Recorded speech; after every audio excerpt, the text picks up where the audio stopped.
Jangan lupa subscribe YouTube channel Metro TV News dan jangan lupa nyalakan notifikasinya. Pemirsa, satu kabar baik bahwa gerakan pengelolaan sampah dengan pendekatan prinsip 3R, reduce, reuse, dan recycle, kini terlihat makin bergairah dari tahun ke tahun. Ini bukan kata Metro TV, tapi menurut Kementerian Lingkungan Hidup dan Kehutanan.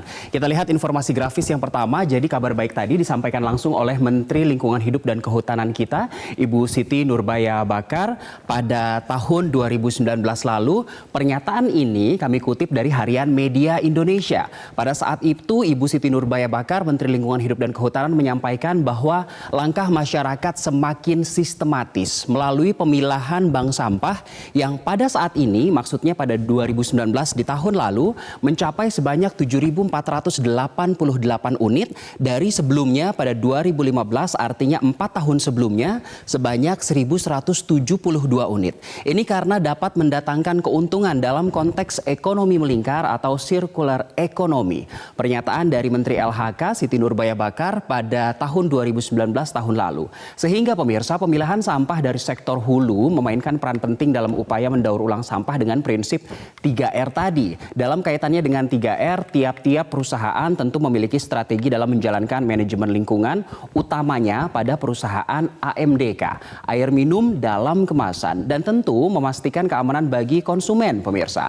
Kita lihat informasi grafis yang berikutnya, karena selain itu Kementerian Perindustrian atau Kemenprin juga terus mendorong industri makanan dan minuman untuk menghasilkan produk yang berdaya saing, sekaligus juga yang tidak kalah penting, memastikan keamanannya bagi konsumen. Salah satu aspek yang mendapat perhatian adalah standar mutu produk air minum dalam kemasan atau AMDK, termasuk kemasan galon yang berbahaya atau lebih tepatnya yang berbahan polietilen tereftalet atau PET maupun polikarbonat, yaitu PC.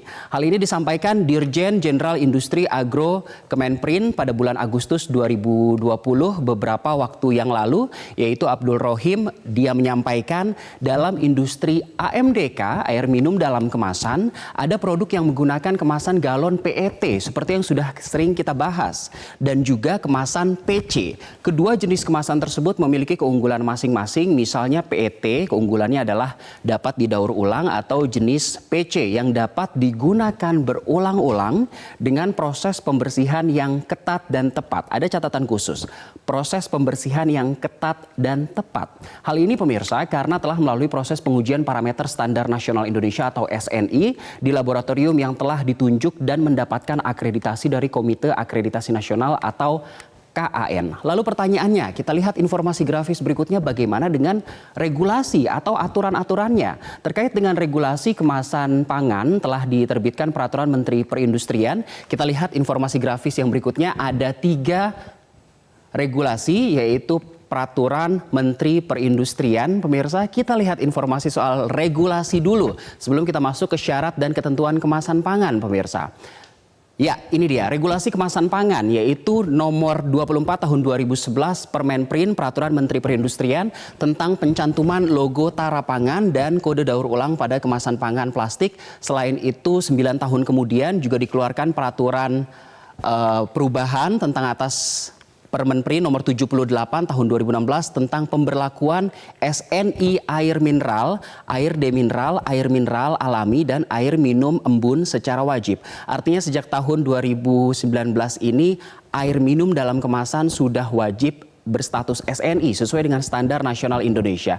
Dan BPOM juga mengeluarkan peraturan serupa sebagai regulasi dari kemasan pangan ini di tahun 2019, peraturan ini nomor 20 tentang kemasan pangan, pemirsa. Jadi produk air minum dalam kemasan atau AMDK yang beredar di pasar dalam negeri sudah memenuhi SNI sesuai dengan regulasi ini. Sertifikasi produk penggunaan atau sertifikasi produk penggunaan standar, penggunaan tanda standar nasional Indonesia atau SPPTSNI. SPPTSNI menjadi dasar dalam pengeluaran izin edar makanan dalam atau MD oleh Badan Pengawas Obat dan Makanan BPOM yang ada nomor 20 tahun 2019 tentang kemasan pangan. Dan juga untuk produk AMDK agar dapat diperjualbelikan di pasar, pemirsa. Dan dari 3 regulasi ini kita lihat dalam informasi grafis yang berikutnya, dari 3 instrumen hukum ini setidaknya ada beberapa hal yang bisa kita ambil kesimpulannya. Kita lihat informasi grafis yang berikutnya, syarat dan ketentuan yang merupakan turunan dari regulasi ini. Yang pertama pemirsa, bahan yang digunakan sebagai kemasan pangan termasuk PET dan PC tadi yang mudah didaur ulang dan ramah lingkungan, lengkap dengan persyaratan keamanan dari masing-masing jenis bahan kemasan. Lalu kesimpulan yang kedua dari tiga regulasi tadi, selama kemasan memenuhi persyaratan maka aman digunakan untuk pangan. Yang ketiga, BPOM juga ikut andil di sini, juga telah menetapkan batas kandungan BPA yang aman untuk kemasan pangan, makanan, dan minuman. Dan tidak hanya 3 syarat dan ketentuan dan kemasan, kita lihat informasi grafis yang berikutnya, ada syarat dan ketentuan kemasan yang keempat, yaitu setiap produk AMDK wajib memiliki sertifikat SNI. Sekali lagi, bahwa setiap produk AMDK wajib memiliki sertifikat SNI dan izin edar dari BPOM, sehingga setiap produk telah memenuhi persyaratan mutu dan keamanan pangan sesuai dengan peraturan yang berlaku. Dan yang terakhir, produk jenis galon yang dibuat dari plastik jenis PET dan PC aman untuk dikonsumsi setelah produk melalui proses pengujian parameter SNI di laboratorium dan mendapat akreditasi dari Komite Akreditasi Nasional atau KAN tadi pemirsa. Berdasarkan rilis yang dikeluarkan Kemenprin pada Agustus 2020 di tahun ini, industri makanan dan minuman merupakan salah satu sektor yang konsisten memberikan kontribusi positif terhadap perekonomian nasional. Kita lihat datanya Kemenprin per bulan ini saja di Agustus 2020 pemirsa. Kesimpulannya pemirsa, Kementerian Perindustrian menegaskan pihaknya bertekad untuk menjaga konsistensi kinerja sektor-sektor binaannya yang selama ini menjadi penopang kelompok manufaktur. Misalnya industri makanan dan minuman yang di dalamnya terdapat produsen AMDK yang mampu memberikan kontribusi signifikan bagi perekonomian nasional. Kita lihat dulu kesimpulan yang satu ini, geliat industri makanan dan minuman di pandemi COVID-19. Ini adalah satu fakta yang disampaikan oleh Kemenprin pada tahun 2020, meski mengalami tekanan berat akibat dampak pandemi COVID-19, ternyata faktanya industri makanan dan minuman masih tumbuh positif karena pada kuartal kedua 2020 saja makanan minuman tumbuh sebesar 0,22% dibandingkan dengan periode yang sama di tahun lalu atau year on year.